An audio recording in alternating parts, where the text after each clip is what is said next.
1955년생이시면 제가 태어났을 때 28이셨겠네요. 저는 가슴이 철렁했습니다. 네, 그때 아들을 낳았죠. 하지만 키우지 못했습니다. 분위기가 묘하게 변했습니다. 리암 교수는 제 얼굴을 자세히 들여다봤죠. 무언가를 찾는 듯한 눈빛이었습니다. 혹시 그 아이 이름이 뭐였습니까? 떨리는 목소리였습니다. 저는 눈물을 참으며 대답했습니다. 태영이었습니다. 김태영이요. 리암 교수의 눈이 크게 떠졌습니다. 입술이 파르르 떨렸죠. 김태영, 그는 혼잣말처럼 중얼거렸습니다. 제 한국 이름이 김태영이었다고 양부모님이 말씀해 주셨습니다. 왼쪽 볼에 점이 있었어요. 제가 떨리는 목소리로 말했습니다. 제가 복점이라고 불렀죠. 우리 태영이 복 많이 받으라고. 리암 교수가 천천히 손을 들어 자신의 왼쪽 볼을 만졌습니다. 바로 그 자리에 점이 있었죠. 사연 시작하기 전 무료로 할 수 있는 구독, 좋아요 눌러주세요. 바로 시작합니다. 안녕하세요. 저는 전남 여수에 사는 69세 김정순이라고 합니다. 저는 평생을 수산시장 한켠에서 생선 장사를 하며 살아왔습니다. 비린내 나는 새벽 공기 속에서 살얼음 낀 생선을 썰고 손이 트고 갈라질 때마다 소금물에 손을 담그며 하루를 버텼지요. 사람들은 저를 정순이 아지매라고 불렀습니다. 그 이름이 제 삶이었습니다. 남편은 어부였습니다. 한평생 바다에서 고기 잡으며 살아온 사람이었죠. 그러던 어느 겨울 풍랑주의보가 내린 날에도 그는 오늘은 꼭 나가야 한다며 바다로 향했습니다. 그리고 그날이 마지막이었습니다. 그날 이후로 저는 혼자였습니다. 새벽 2시면 일어나 시장으로 향하고 얼음을 깔고 생선을 진열하고 손님들과 흥정을 하며 하루를 보냈지요. 정순이 아지매, 오늘도 일찍 나왔네. 옆 자판의 순덕이가 말을 걸어도 저는 그저 묵묵히 일만 했습니다. 제 손마디엔 오래된 굳은 살이 겹겹이 박혀 있었고 그게 제 삶의 무게였죠. 하지만 제 가슴 한구석엔 늘 구멍이 있었습니다. 바로 27회 전에 보낸 아들 때문이었습니다. 태영이, 제 아들 태영이는 태어날 때부터 심장이 약했습니다. 의사는 큰 병원에서 수술을 받아야 한다고 했지만 그때 우리에겐 그런 돈이 없었죠. 아이는 점점 약해져만 갔고 숨을 쉬는 것조차 힘들어했습니다. 그러던 어느 날 입양기관에서 연락이 왔습니다. 미국으로 입양을 보내면 치료받을 수 있습니다. 라고 했습니다. 내 손으로 키우고 싶었지만 아이를 살려야 했습니다. 5살이던 태영이는 내 손을 꼭 잡고 말했습니다. 엄마, 나 다 나으면 꼭 다시 올게. 그 작은 손의 체온이 아직도 생생합니다. 공항에서 아이를 보낼 때 저는 울면서도 웃었습니다. 아이가 무서워할까 봐서요.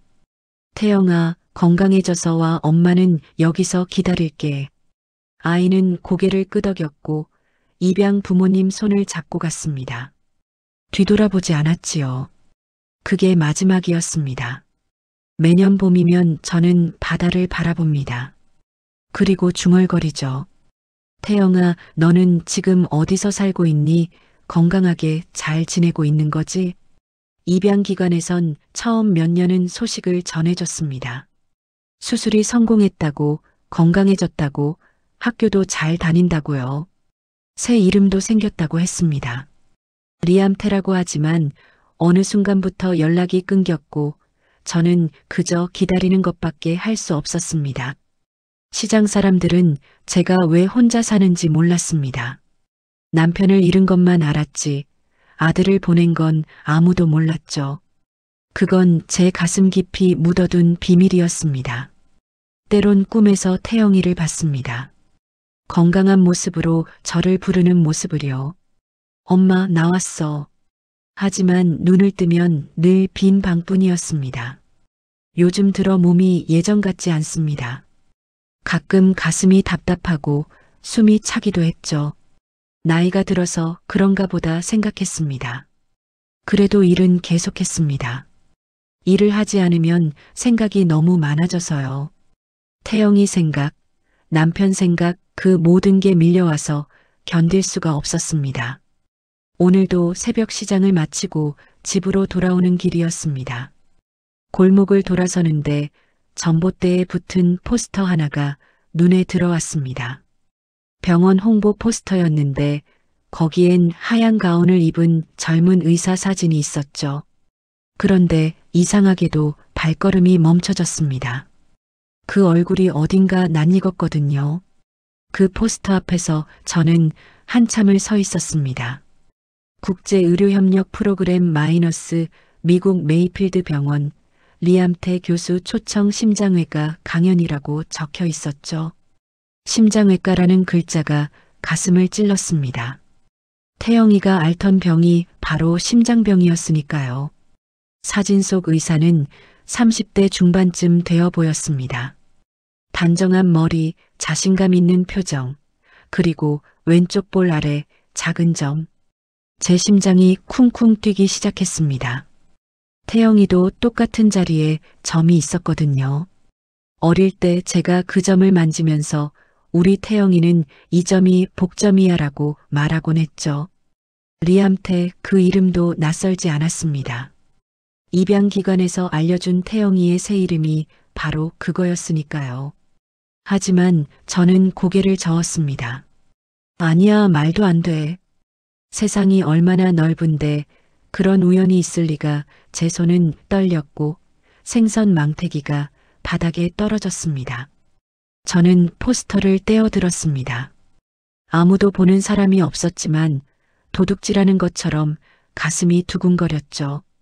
포스터를 여러 번 접어서 주머니에 넣고 집으로 뛰다시피 왔습니다. 집에 도착해서 다시 포스터를 펼쳤습니다. 불을 켜고 안경을 쓰고 사진을 자세히 들여다봤죠. 눈매가 닮았습니다. 코의 모양도 입술의 선도 제가 매일 거울에서 보는 제 얼굴과 닮아 있었습니다. 아니, 어쩌면 남편과도 닮았죠. 남편도 진한 눈썹을 가진 사람이었으니까요. 저는 서랍을 뒤져 오래된 사진첩을 꺼냈습니다. 태영이의 5살 때 사진이 거기 있었죠. 사진을 포스터 옆에 나란히 놓고 비교했습니다. 아이의 얼굴에서 어른의 얼굴을 상상하기란 쉽지 않았지만 그 점의 위치는 똑같았습니다. 눈물이 났습니다. 태영아, 정말 너니?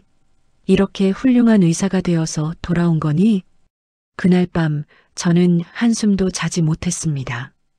천장을 보며 생각했죠.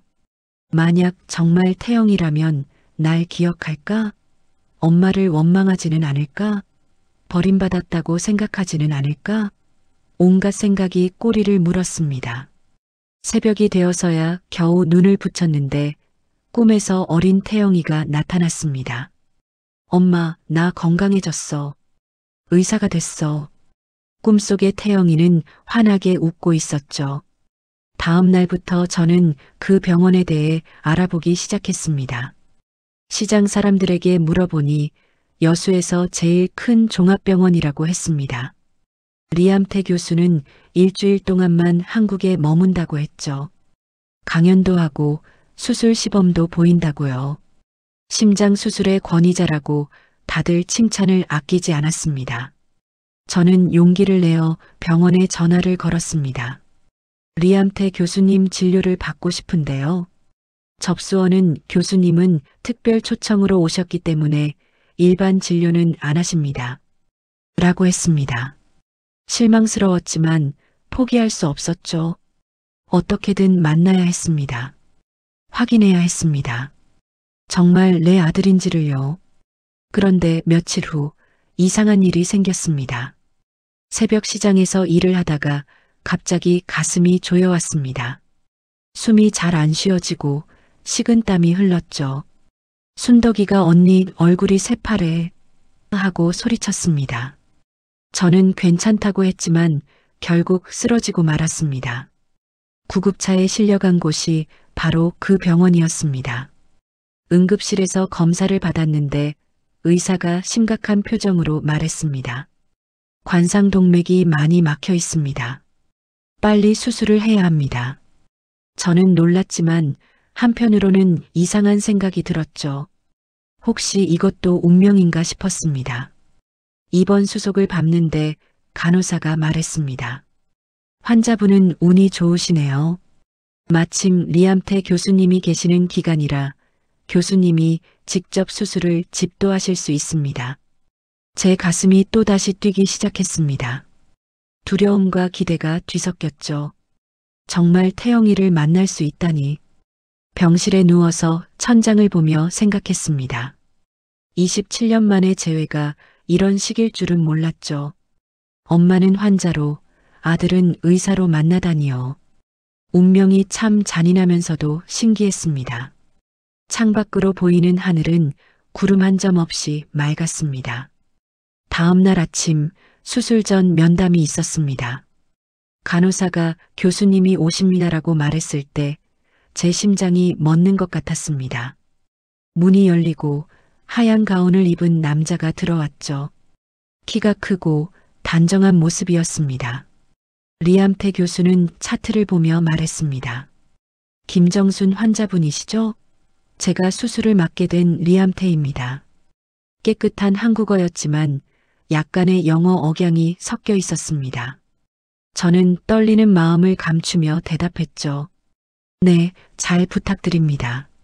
리암 교수는 제 얼굴을 잠깐 바라봤습니다.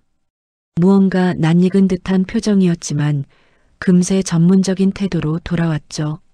수술은 그리 어렵지 않습니다. 제가 잘 치료해 드릴 테니 걱정하지 마세요. 따뜻한 목소리였습니다. 어릴 때 엄마 아프지 마 하던 그 목소리가 어른이 되어 이렇게 변한 걸까요? 저는 묻고 싶은 말이 목구멍까지 차올랐지만 꾹 참았습니다. 혹시 한국에 가족이 있으신가요? 그 정도만 물었죠. 리암 교수는 잠시 멈칫했습니다. 저는 입양하였습니다. 어릴 때 미국으로 갔죠. 한국 가족은 없습니다. 그 말에 제 가슴이 찢어지는 것 같았습니다. 리암 교수가 병실을 나간 후 저는 한동안 멍하니 앉아 있었습니다. 한국 가족은 없습니다라는 그 말이 가슴에 못처럼 박혔죠. 물론 이해합니다. 어린 나이에 떠나간 아이가 무엇을 기억하겠습니까? 하지만 엄마의 마음은 그게 아니었습니다. 조금이라도 아주 작은 기억이라도 남아있기를 바랐던 거죠. 수술 전날 밤 저는 잠이 오지 않았습니다. 병실 창밖으로 보이는 불빛들을 보며 옛날을 떠올렸죠. 태영이가 아팠을 때 병원을 전전하던 날들이 생각났습니다. 그때는 돈이 없어서 큰 병원에 가지도 못했는데 이제는 아들이 의사가 되어 저를 수술한다니 세상 참 묘하게 돌아갑니다. 새벽녘에 간호사가 들어왔습니다. 할머니, 내일 수술이신데 못 주무세요? 젊은 간호사는 친절했습니다. 저는 물었죠. 리암 교수님은 어떤 분이신가요? 간호사는 눈을 반짝이며 대답했습니다. 정말 실력 좋으신 분이세요. 미국에서도 유명하시대요. 게다가 환자들한테 정말 따뜻하게 대하시죠. 특히 나이 드신 환자분들한테는 더 세심하세요. 혹시 교수님이 한국말 잘하시는 이유를 아세요? 제가 조심스럽게 물었습니다. 간호사는 고개를 끄덕였죠. 입양 가시기 전까지는 한국에 계셨고 양부모님이 한국 문화를 잊지 않게 해주셨대요. 그래서 한국말도 계속 공부하셨고요. 가끔 혼자 계실 때 한국 노래를 흥얼거리시는 것도 봤어요. 한국 노래라 혹시 제가 불러주던 자장가를 기억하는 걸까요? 태영이는 엄마가 부르는 노래가 제일 좋아라고 하곤 했습니다. 특히 섬집 아기를 좋아했죠. 잠들기 전에 꼭 불러달라고 조르던 모습이 눈앞에 선했습니다.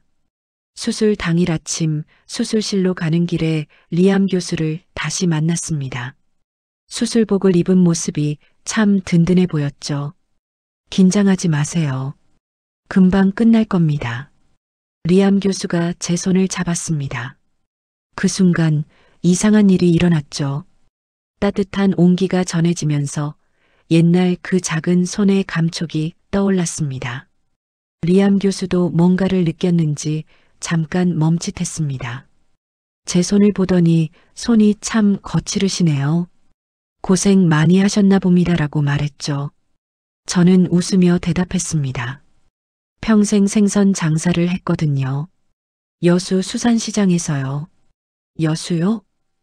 리암 교수의 눈빛이 흔들렸습니다. 저도 여수 출신이라고 들었습니다. 기억은 안 나지만요. 그 말에 제 가슴이 뛰기 시작했죠. 하지만 더 이상 대화를 이어갈 수 없었습니다. 마취과 의사가 다가왔거든요.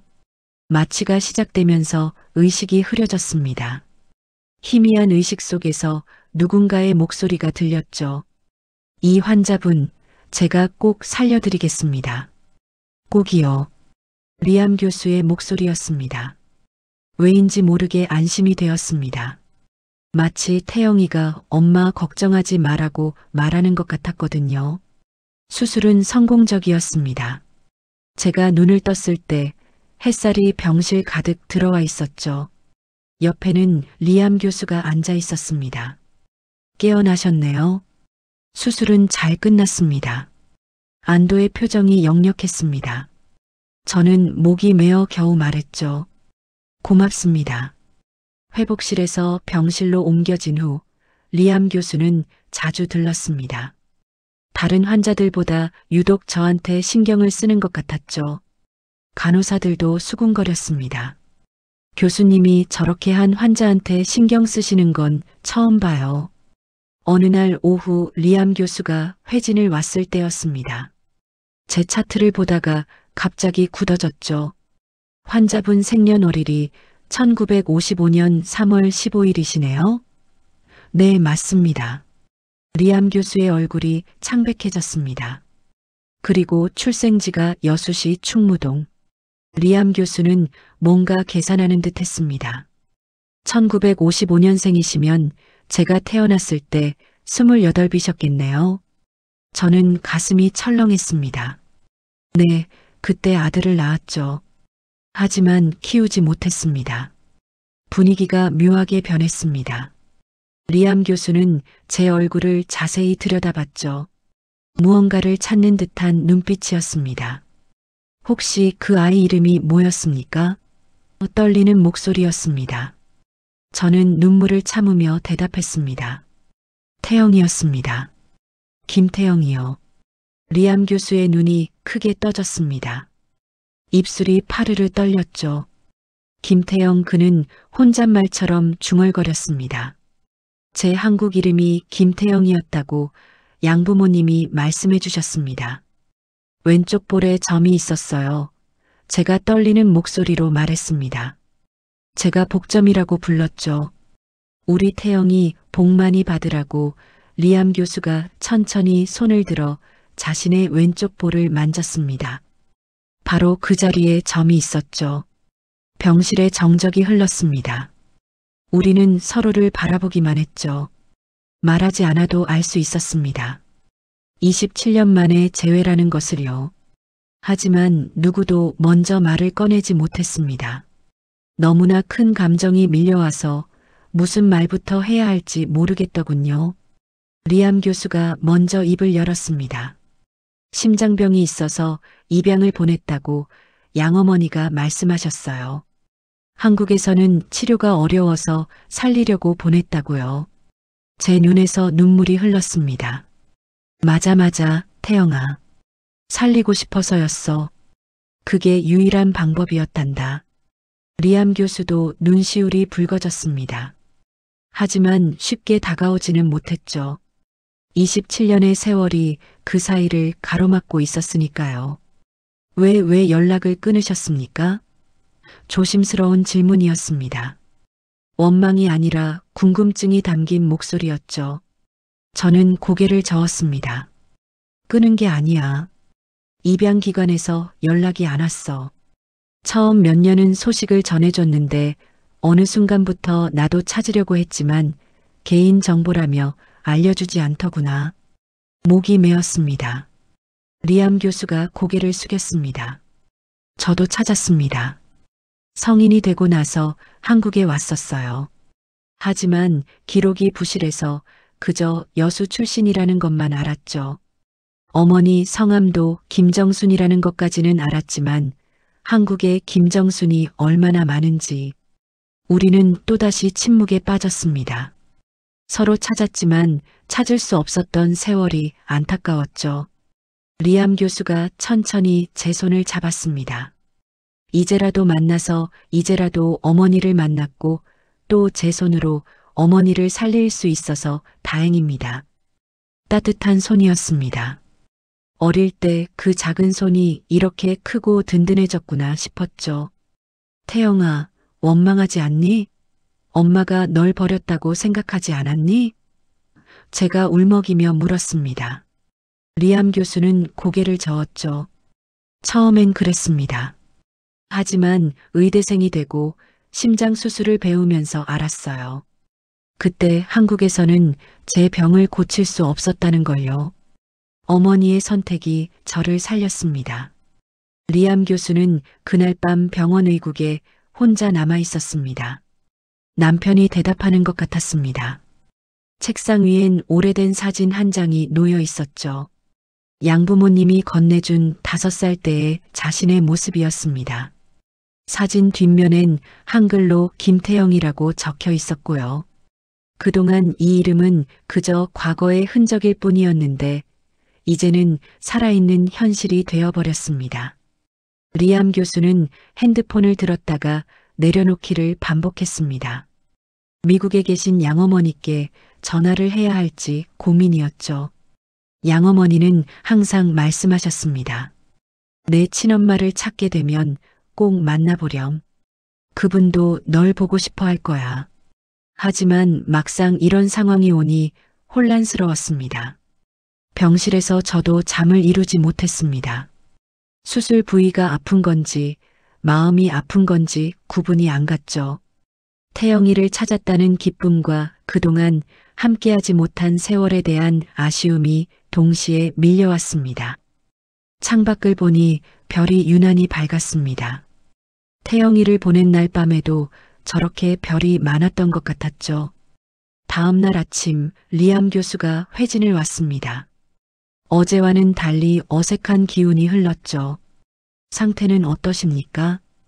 공식적인 말투였습니다. 간호사들이 옆에 있어서인지 아니면 아직 마음의 준비가 안 되어서인지 알 수 없었습니다. 괜찮습니다.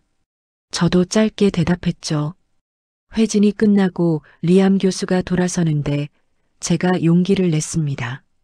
잠깐만요, 교수님. 리암 교수가 멈춰섰죠. 혹시 시간 되시면 나중에 따로 이야기 좀 할 수 있을까요? 리암 교수는 잠시 망설이다가 고개를 끄덕였습니다. 저녁에 다시 오겠습니다. 그날 오후 뜻밖의 방문객이 왔습니다. 시장의 순덕이었죠. 아이고, 정순이 언니. 큰일 났다면서? 순덕이는 과일 봉지를 들고 헐레벌떡 들어왔습니다. 수술했다고 들었는데 괜찮아? 저는 순덕이를 보니 반가우면서도 당황스러웠죠. 태영이 이야기를 어떻게 설명해야 할지 막막했거든요. 그런데 언니 담당 의사가 엄청 잘생겼다면서? 미국에서 온 교수라고? 순덕이가 호기심 가득한 눈으로 물었습니다. 저는 애써 웃으며 대답했죠. 응, 실력이 좋대. 순덕이는 계속 수다를 떨었습니다. 시장 이야기, 동네 이야기, 평범한 일상의 이야기들이었지만 지금의 저에겐 너무나 먼 세상 이야기처럼 들렸습니다. 순덕이가 돌아간 후 저는 생각에 잠겼습니다. 태영이에게 이 모든 걸 어떻게 설명해야 할까요? 수산시장에서 평생을 보낸 초라한 엄마의 모습을 어떻게 받아들일까요? 미국에서 훌륭하게 자란 아들에게 저는 너무 부끄러운 존재가 아닐까요? 저녁이 되자 리암 교수가 약속대로 왔습니다. 이번엔 의사 가운이 아닌 평상복 차림이었죠. 들어가도 될까요? 조심스럽게 묻는 모습이 어릴 때 낯을 가리던 태영이의 모습과 겹쳐 보였습니다. 그럼 들어오렴. 저도 모르게 반말이 나왔다가 당황했죠. 리암 교수가 의자에 앉았습니다. 한참 동안 침묵이 흘렀죠. 먼저 입을 연 건 리암 교수였습니다. 사실 어제부터 계속 생각했습니다. 뭐라고 말씀드려야 할지, 어떻게 시작해야 할지 목소리에 떨림이 있었습니다. 나도 마찬가지야. 제가 말했습니다. 아니, 저도 그래요. 27년이란 세월이 너무 길어서 어디서부터 이야기해야 할지 모르겠어요. 리암 교수가 고개를 들어 저를 봤습니다. 그 눈빛이 너무나 따뜻해서 가슴이 먹먹해졌죠. 양부모님은 어떤 분들이신가요? 제가 물었습니다. 리암 교수의 얼굴이 부드러워졌죠. 정말 좋은 분들이십니다. 의사 부부셨는데 자녀를 가질 수 없어서 저를 입양하셨죠. 제 병을 고쳐주셨고 교육시켜주셨고 무엇보다 많은 사랑을 주셨습니다. 저는 안도하면서도 씁쓸했습니다. 다행이네요. 정말 다행이에요. 리암 교수가 제 손을 잡았습니다. 어머니 덕분입니다. 어머니가 저를 보내주지 않았다면 전 살지 못했을 거예요. 양부모님도 항상 말씀하셨죠. 친어머니의 사랑이 얼마나 큰지를요. 눈물이 또 흘렀습니다. 고마워, 그렇게 생각해줘서 고마워요. 리암 교수도 눈시울이 붉어졌죠. 저도 감사합니다. 절 낳아주시고 살 수 있는 기회를 주셔서요. 그때 갑자기 제 심전도 기계에서 경고음이 울렸습니다. 가슴이 답답하고 숨이 가빠졌죠. 리암 교수가 황급히 일어났습니다. 어머니, 간호사. 의료진이 달려왔고 병실은 순식간에 어수선해졌습니다. 리암 교수가 직접 청진기를 대고 진찰했습니다. 부정맥이 왔습니다. 안정을 취하셔야 해요. 약물을 투여하고 나서야 증상이 가라앉았죠. 리암 교수는 제 곁을 떠나지 않았습니다. 감정이 너무 격해지면 안 됩니다. 수술한 지 얼마 안 됐잖아요. 저는 힘없이 웃었습니다. 미안해, 내 얼굴을 보니까 너무 기쁘기도 하고 미안하기도 하고 감정 조절이 안 되네. 리암 교수가 제 이마를 쓸어내렸습니다.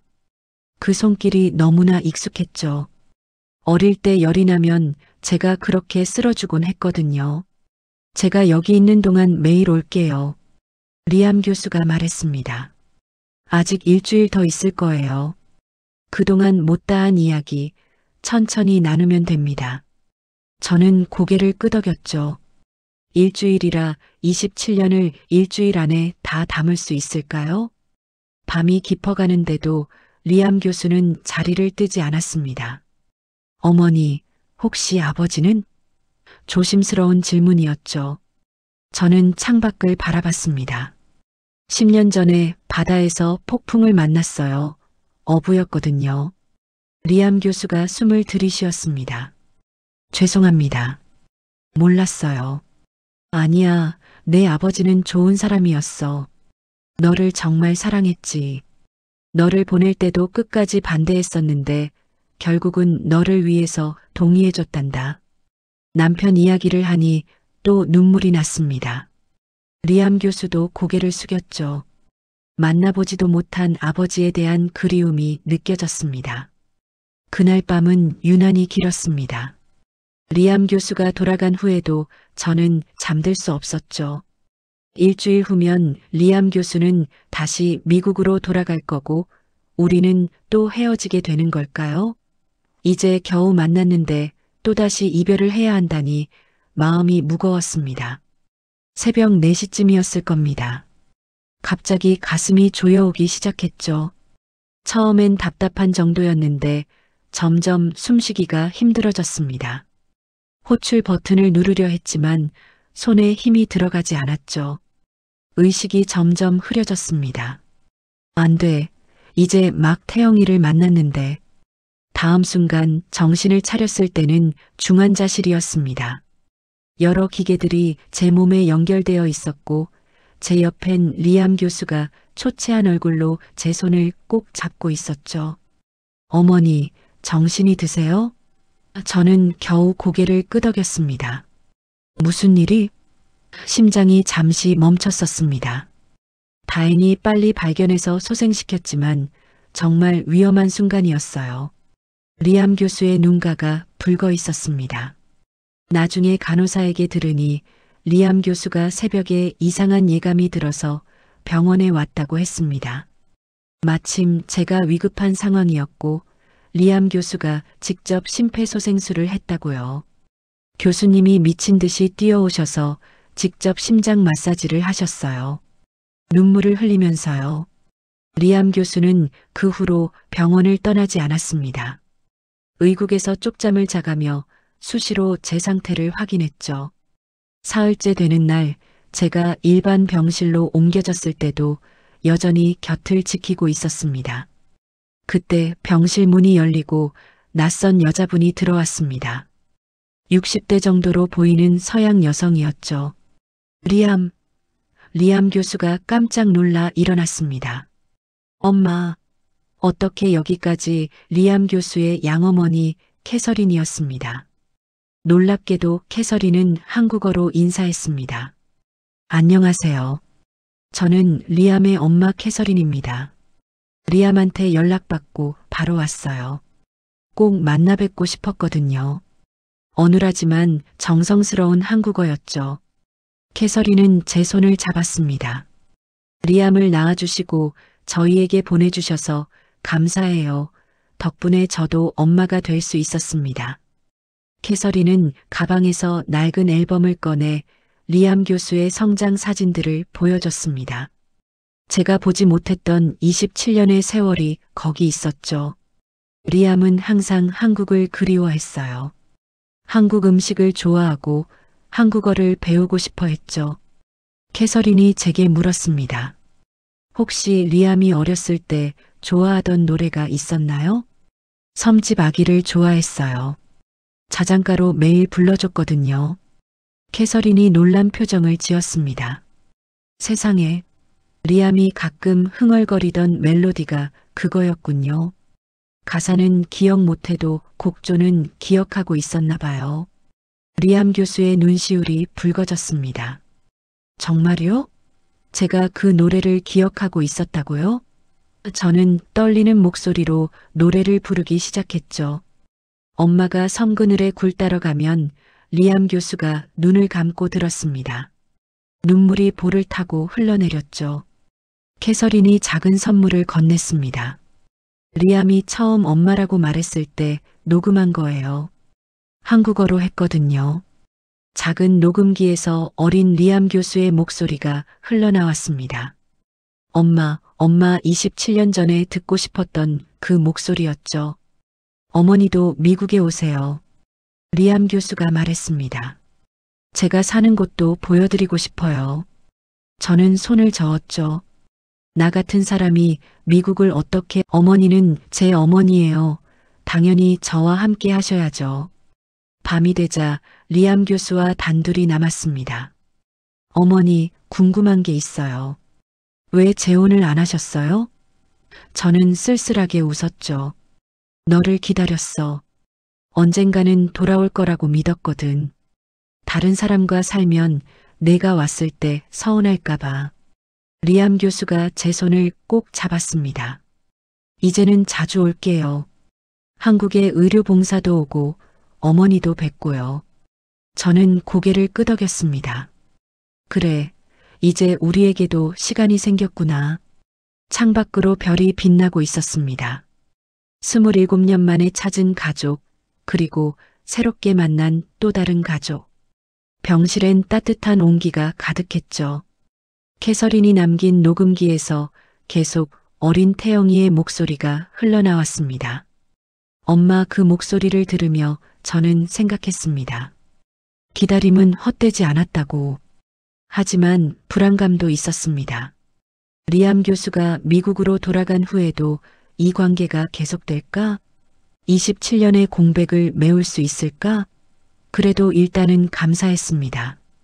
다시 만날 수 있었다는 것만으로도, 서로 살아있다는 것만으로도 충분히 기적이었으니까요. 캐서린이 돌아간 다음 날 아침, 리암 교수는 평소보다 일찍 병실에 왔습니다. 손에는 낡은 서류 봉투를 들고 있었죠. 어머니, 어젯밤에 한국 입양기관에 연락해서 제 기록을 받았어요. 떨리는 목소리였습니다. 봉투 안에는 27년 전 서류들이 들어 있었습니다. 입양 동의서, 의료 기록, 그리고 제가 써놓은 편지 한 통. 이게 뭐예요? 리암 교수가 누렇게 변한 편지를 들어 올렸죠. 제 손글씨였습니다. 태영이를 키워주실 부모님께 제가 떨리는 목소리로 읽기 시작했습니다. 우리 아이를 받아주셔서 감사합니다. 이 아이는 심장이 약하지만 정말 착하고 똑똑한 아이입니다. 노래를 좋아하고 특히 바다를 좋아합니다. 제발 사랑으로 키워주세요. 그리고 언젠가 건강해지면 한국에도 한번 와주세요. 멀리서라도 보고 싶습니다. 리암 교수의 눈에서 눈물이 떨어졌습니다. 캐서린 엄마가 이 편지를 제게 읽어주셨어요. 10살 때였죠. 그때부터 한국어를 배우기 시작했습니다. 언젠가 친엄마를 만나면 한국어로 말하고 싶었거든요. 리암 교수는 서류를 뒤적이다가 작은 사진 한 장을 발견했습니다. 공항에서 찍은 사진이었죠. 어린 태영이를 안고 있는 제 모습이 있었습니다. 이 사진 제가 가지고 있던 것과 같은 사진이에요. 리암 교수도 지갑에서 똑같은 사진을 꺼냈습니다. 두 장의 사진을 나란히 놓으니 27년의 시간이 이어졌죠. 어머니, 혹시 제가 좋아했던 음식 기억하세요? 리암 교수가 물었습니다. 저는 미소를 지었죠. 김밥을 제일 좋아했어. 특히 계란 많이 넣은 거. 그리고 어묵 국물도 정말 좋아했지. 리암 교수가 놀란 표정을 지었습니다. 지금도 그래요. 미국에서도 한국 마트 찾아다니며 김밥을 사 먹어요. 캐서린 엄마가 이상하다고 할 정도로요. 그때 리암 교수의 휴대전화가 울렸습니다. 미국 병원에서 온 전화였죠. 영어로 통화하는 내용이 심상치 않았습니다. 전화를 끊고 난 리암 교수의 표정이 어두웠죠. 응급수술이 있대요.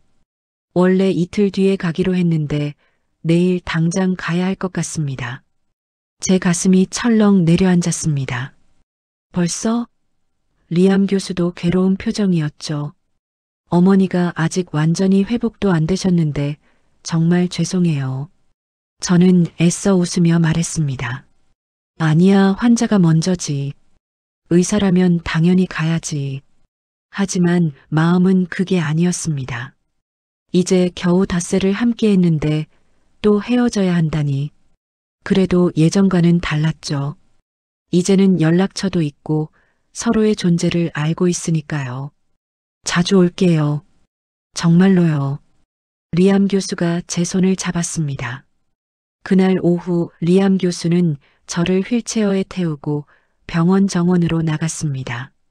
바다는 못 보여드려도 바깥 공기라도 쐬게 해드리고 싶어서요. 정원엔 봄꽃들이 피어 있었죠. 우리는 벤치에 앉아 오래도록 이야기를 나눴습니다. 어머니, 혹시 제가 입양 간 후에 다른 자녀는 없으셨어요? 리암 교수가 조심스럽게 물었습니다. 저는 고개를 저었죠. 없어. 너 하나뿐이야. 아버지도 다른 아이를 갖자고 했지만 난 너만 기다렸어. 리암 교수가 갑자기 일어나 제 앞에 무릎을 꿇었습니다. 어머니, 죄송해요. 그동안 원망했어요. 날 버렸다고 생각했거든요. 이제 알았어요. 어머니가 얼마나 힘드셨을지, 얼마나 그리워하셨을지 목소리가 떨렸습니다. 저는 리암 교수의 머리를 쓰다듬었습니다. 아니야, 내가 뭘 잘못했니? 다 엄마 탓이지.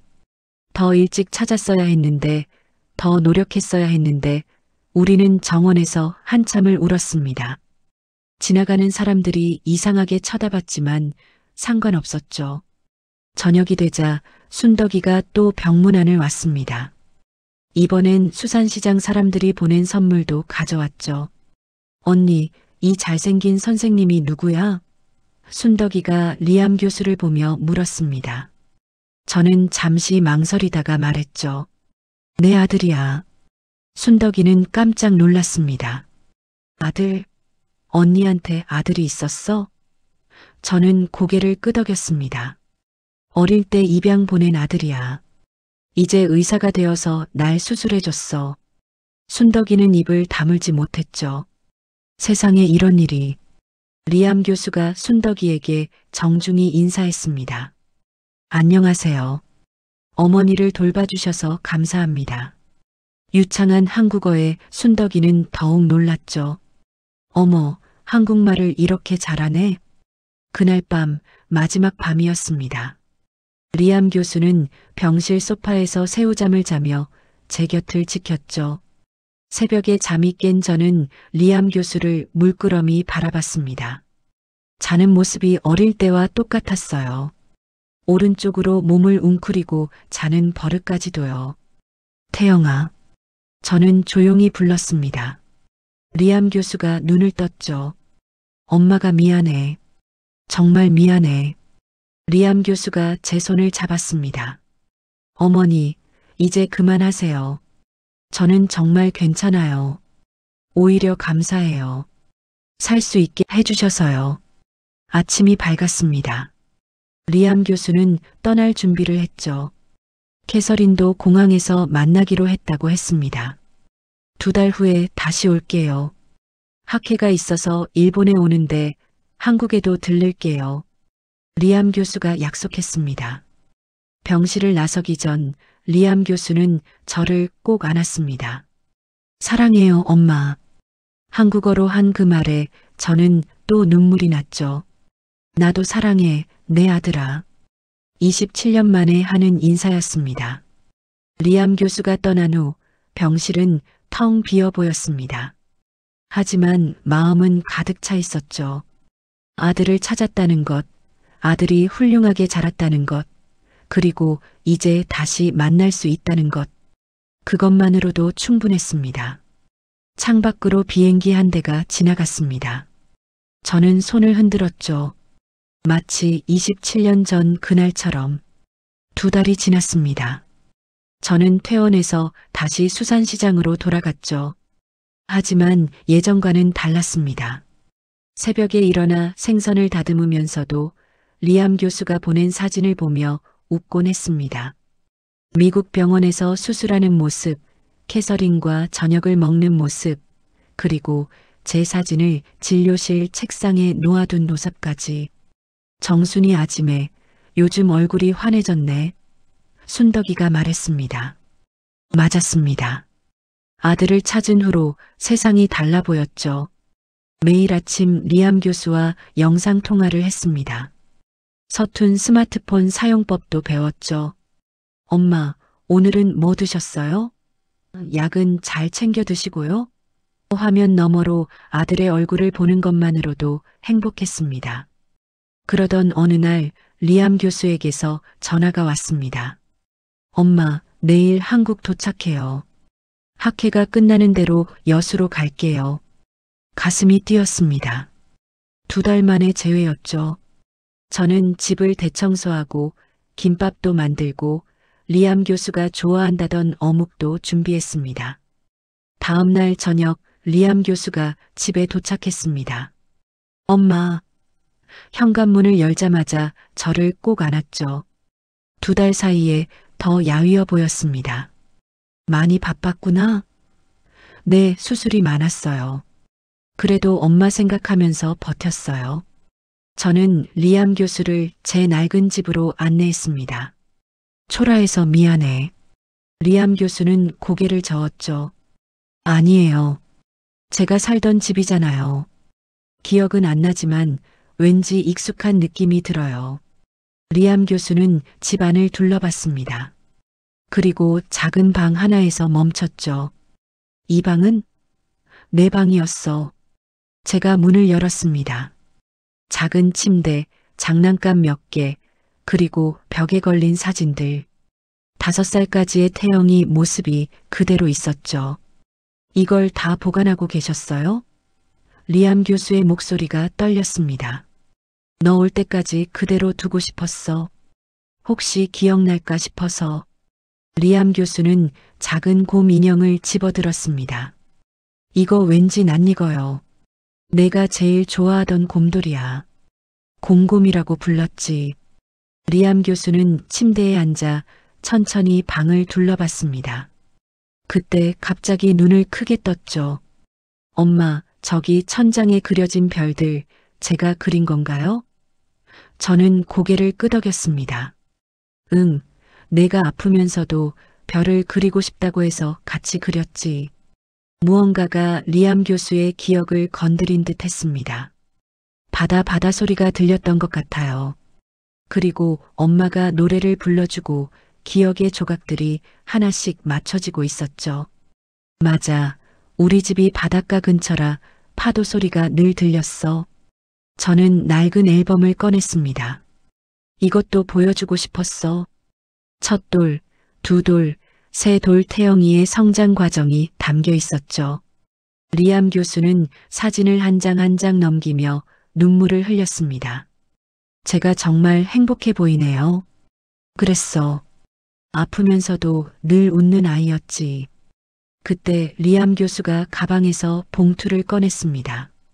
엄마, 이걸 드리고 싶었어요. 안에는 비행기 티켓이 들어 있었죠. 이게 뭐니? 미국행 왕복 티켓이에요. 다음 달에 저희 집에 오세요. 캐서린 엄마도 기다리고 계세요. 저는 손사래를 쳤습니다. 아니야, 내가 무슨 엄마 제발이요. 제가 사는 곳도 보여드리고 싶고 병원도 구경시켜드리고 싶어요. 무엇보다 엄마와 함께 시간을 보내고 싶어요. 리암 교수의 간절한 눈빛에 거절할 수 없었죠. 밤이 깊어가자 우리는 마루에 나란히 앉았습니다. 멀리서 파도 소리가 들렸죠. 엄마, 사실 그동안 많이 방황했어요. 리암 교수가 입을 열었습니다. 정체성에 대한 혼란도 있었고 어디에도 완전히 속하지 못한다는 느낌도 들었죠. 미안해, 다 엄마 때문이야. 제가 말했습니다. 리암 교수는 고개를 저었죠. 아니에요. 오히려 그 경험이 저를 더 강하게 만들었어요. 환자들의 아픔을 더 잘 이해하게 됐고 생명의 소중함도 알게 됐죠. 그리고 이제는 두 나라, 두 가족을 가진 축복받은 사람이라고 생각해요. 리암 교수가 제 손을 잡았습니다. 엄마, 한 가지 약속해 주세요. 이제 더는 미안해하지 마세요. 우리에게 남은 시간을 후회와 미안함으로 채우지 말고 사랑과 행복으로 채워요. 저는 눈물을 닦으며 고개를 끄덕였죠. 그리고 하나 더. 리암 교수가 미소를 지었습니다. 저도 엄마처럼 생명을 살리는 의사가 됐잖아요. 엄마가 저를 살리려고 보냈듯이 저도 많은 사람을 살리고 있어요. 이게 다 엄마 덕분이에요. 새벽녘 우리는 함께 바닷가로 나갔습니다. 27년 전 태영이가 그토록 좋아했던 그 바다였죠. 엄마, 이상해요. 이 바다가 낯설지 않아요. 리암 교수가 말했습니다. 오히려 그리웠던 것 같아요. 해가 떠오르기 시작했습니다. 붉은 햇살이 바다를 물들였죠. 태영아, 아니 리암아. 제가 불렀습니다. 두 이름 다 내 거야. 김태영도 리암태도 내 아들이야. 리암 교수가 환하게 웃었습니다. 네, 엄마. 우리는 손을 잡고 해변을 걸었습니다. 발자국이 모래 위에 나란히 찍혔죠. 엄마, 이제 자주 올 거예요. 그리고 엄마도 미국에 자주 오세요. 우리에게 이제 국경은 의미가 없어요. 리암 교수의 말에 저도 미소를 지었습니다. 멀리서 갈매기가 울었습니다. 파도는 여전히 왔다가 갔다가를 반복했죠. 하지만 이제는 달랐습니다. 그 파도가 우리를 갈라놓는 게 아니라 이어주는 다리 같았으니까요. 27년의 그리움이 이제야 완전한 재회가 되었습니다. 한 달 후, 저는 생전 처음으로 비행기를 탔습니다. 리암 교수가 공항까지 마중 나와서 직접 안내해줬죠. 14시간의 비행 끝에 도착한 미국은 낯설면서도 신기했습니다. 엄마, 힘들지 않으세요? 리암 교수가 걱정스럽게 물었습니다. 아니야, 내 얼굴 보니까 피로가 싹 가시네. 리암 교수의 집은 깔끔하고 아늑했습니다.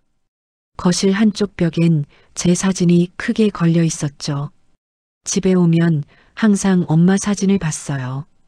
이제는 실제로 뵐 수 있어서 정말 행복해요. 캐서린도 따뜻하게 맞아줬습니다. 어서 오세요. 이제 우리는 가족이에요. 일주일 동안 저는 꿈 같은 시간을 보냈습니다. 리암 교수가 일하는 병원도 구경하고 동료들에게 자랑스럽게 소개받기도 했죠. 제 어머니십니다. 한국에서 오셨어요. 모두가 반갑게 인사했습니다. 리암 교수가 얼마나 존경받는 의사인지 실감할 수 있었죠. 어느 저녁 캐서린이 특별한 제안을 했습니다. 정순 씨, 매년 한 달씩은 여기서 지내시면 어떨까요? 우리도 한국에 가고요. 가족은 자주 만나야죠. 저는 눈물이 났습니다. 진짜 가족으로 받아주는 그 마음이 너무 고마웠거든요. 한국으로 돌아온 후 저는 다시 일상으로 돌아갔습니다. 하지만 마음은 훨씬 가벼웠죠. 이제는 외롭지 않았으니까요. 매일 아침 리암 교수와 통화하고 캐서린과도 서툰 영어로 문자를 주고받았습니다. 계절이 바뀌고 다시 봄이 왔습니다. 리암 교수가 한국에 왔을 때 우리는 특별한 곳으로 향했습니다. 바로 남편의 납골당이었죠. 아버지를 뵙고 싶어요. 리암 교수가 먼저 말했습니다. 납골당 앞에서 리암 교수는 정중히 절을 했습니다.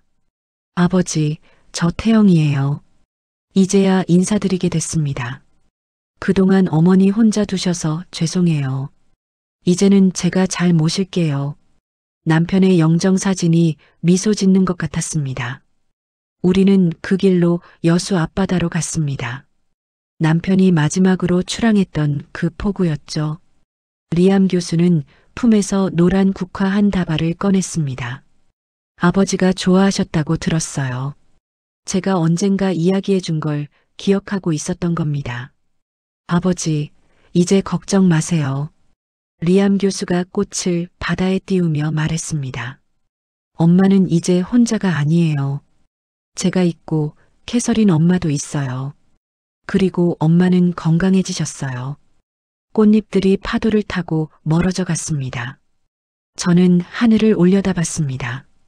구름 한 점 없이 맑았죠. 여보, 우리 아들 찾았어요.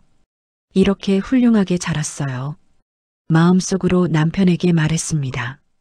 엄마, 리암 교수가 제 손을 잡았습니다. 저 한국에 의료센터를 세우려고 해요. 심장병 어린이들을 무료로 치료하는 곳이요. 제가 받은 도움을 되돌려주고 싶어요. 저는 놀라 리암 교수를 봤습니다. 정말? 네. 그리고 센터 이름을 김정순 희망센터로 하고 싶어요. 엄마가 저에게 준 희망처럼 다른 아이들에게도 희망을 주고 싶어요. 저는 더는 말을 잇지 못했습니다. 눈물만 흘렀죠. 그리고 엄마가 센터에서 봉사활동도 해주셨으면 좋겠어요. 아픈 아이 엄마들에게 희망을 전해주세요. 해가 저물어가는 바닷가, 우리는 나란히 앉아 있었습니다. 파도 소리가 잔잔했죠. 태영아, 엄마가 정말 고마워. 저도요, 엄마. 살아계셔서 절 기다려주셔서 정말 고마워요. 멀리서 갈매기들이 울며 날아갔습니다. 노을이 바다를 황금빛으로 물들였죠. 저는 리암 교수의 어깨에 기댔습니다. 27년의 그리움과 아픔이 이제는 완전히 치유된 것 같았습니다. 엄마, 내년에 결혼하려고 해요. 리암 교수가 갑자기 말했습니다.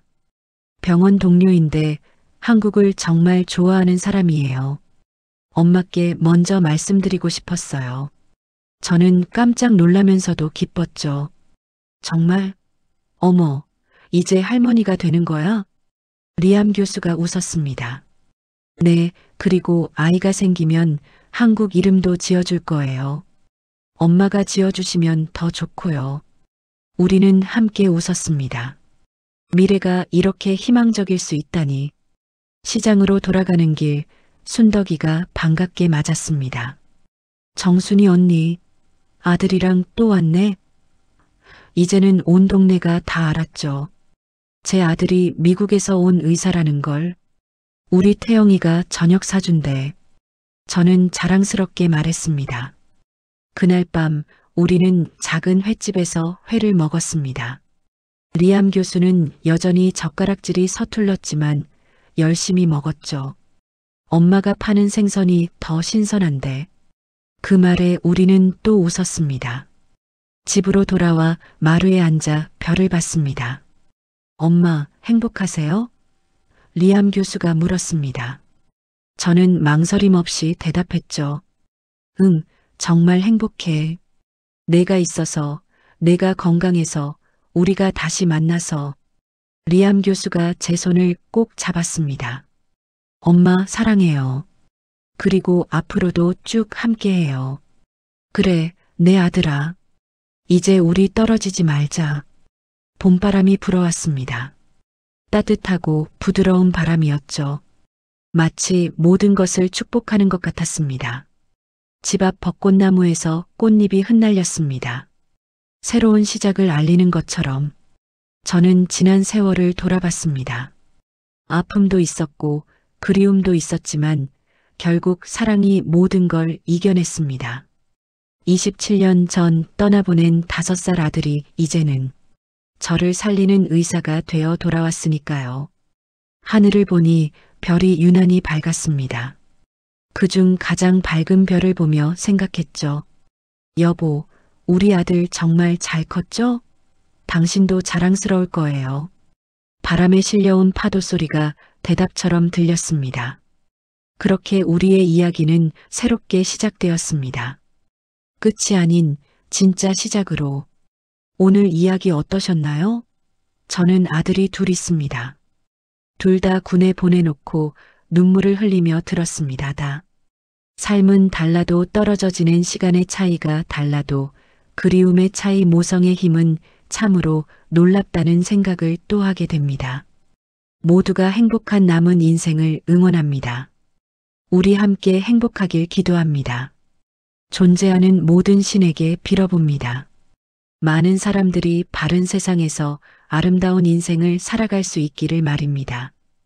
오늘도 함께해 주신 여러분 감사합니다.